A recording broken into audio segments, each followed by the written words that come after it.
അക്കാലത്ത് യേശു ഗലീലയിൽ ചുറ്റി സഞ്ചരിക്കുകയായിരുന്നു. യഹൂദർ അവനെ വധിക്കുവാൻ അവസരം പാർത്തിരുന്നതിനാൽ യൂദയായിൽ സഞ്ചരിക്കുവാൻ യേശു ഇഷ്ടപ്പെട്ടില്ല. യഹൂദരുടെ കൂടാര തിരുനാൾ സമീപിച്ചിരുന്നു. എന്നാൽ അവൻ്റെ സഹോദരന്മാർ തിരുനാളിന് പോയതിനു ശേഷം അവനും പോയി. പരസ്യമായിട്ടല്ല, രഹസ്യമായി. ജെറുസലേം നിവാസികളിൽ ചിലർ പറഞ്ഞു, ഇവനെയല്ലേ അവർ കൊല്ലുവാൻ അന്വേഷിക്കുന്നത്? എന്നാൽ ഇതാ, ഇവൻ പരസ്യമായി സംസാരിക്കുന്നു. എന്നിട്ടും അവർ ഇവനോട് ഒന്നും പറയുന്നില്ല. ഇവൻ തന്നെയാണ് ക്രിസ്തുവെന്ന് ഒരുപക്ഷെ അധികാരികൾ യഥാർത്ഥത്തിൽ അറിഞ്ഞിരിക്കുമോ?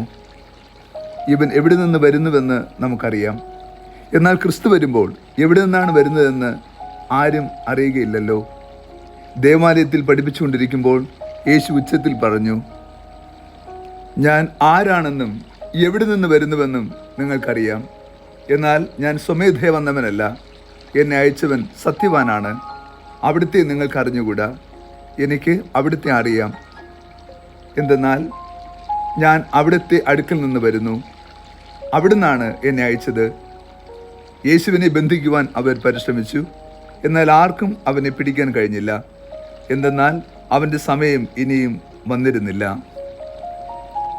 ഈശോയിൽ ഏറ്റവും സ്നേഹമുള്ള പ്രിയ ദൈവമക്കളെ, ഈ വിശുദ്ധ പ്രഭാതത്തിൽ നാം ദൈവതിരുസന്നിധിയിൽ പ്രാർത്ഥനാപൂർവമായിരിക്കുമ്പോൾ സ്വർഗീയ അറിവിൻ്റെ ആത്മീയത ധ്യാനിക്കാം.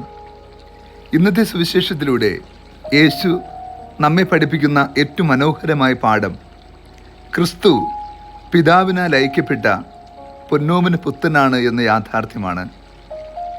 ക്രിസ്തു എവിടെ നിന്നാണ് വരുന്നതെന്നും എങ്ങനെയാണ് വന്നതെന്നും ഒക്കെ അവർ അറിയുന്നുവെന്ന് പറയുമ്പോൾ യേശു അവരുടെ അറിവില്ലായ്മ എന്ത് എന്ന് അവർക്ക് ബോധ്യപ്പെടുത്തി കൊടുക്കുന്നു. പിതാവാണ് എന്നെ അയച്ചത് എന്ന് നിങ്ങൾക്കറിയില്ല. പിതാവ് ആരാണ് എന്ന് അറിയില്ല. പിതാവ് എന്തുമാത്രം സ്നേഹിക്കുന്നുവെന്ന് നിങ്ങൾക്കറിയില്ല.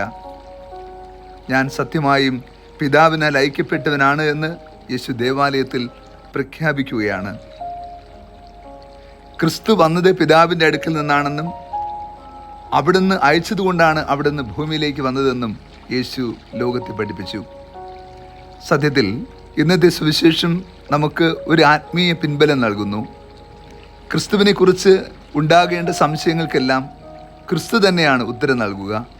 അതുകൊണ്ട് തന്നെ ക്രിസ്തു നൽകുന്ന പാഠങ്ങൾ നമ്മുടെ ജീവിതത്തിൽ കൂടുതൽ ശ്രദ്ധയോടെ ഉൾക്കൊണ്ടുകൊണ്ട് നമ്മൾ ക്രിസ്തുവിനെ അറിഞ്ഞ് സ്നേഹിച്ച് വിശ്വസിച്ച് ജീവിതയാത്ര തുടരണം. യോഹന്നാൻ്റെ സുവിശേഷത്തിൽ അനേക പ്രാവശ്യം ഉപയോഗിച്ചിരിക്കുന്ന ഒരു പദമാണ് അറിയുക എന്നത്. പിതാവിനെ അറിയുക, പുത്രനെ അറിയുക, അവിടുന്ന് അയച്ചവനെ അറിയുക, അവൻ്റെ പ്രവൃത്തികൾ അറിയുക. ഇങ്ങനെ അനേക പ്രാവശ്യം ദൈവീക പദ്ധതികളെ അറിയുവാൻ നമ്മെ ഓർപ്പെടുത്തുന്നു.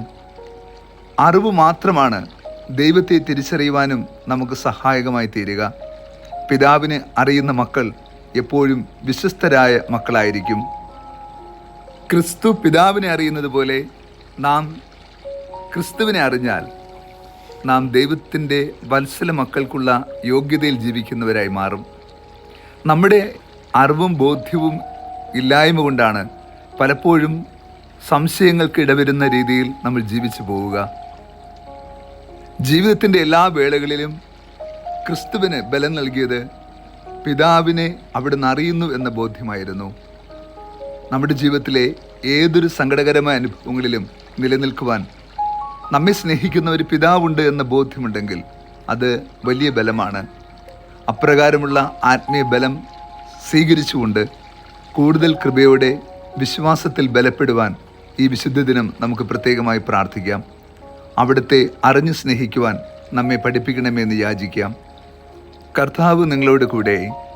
സർവശക്തനായ ദൈവം പിതാവും പുത്രനും പരിശുദ്ധാത്മാവും നമ്മെ ഏവരെയും സമൃദ്ധമായി അനുഗ്രഹിച്ച് ആശീർവദിക്കുമാറാകട്ടെ. ആമേൻ.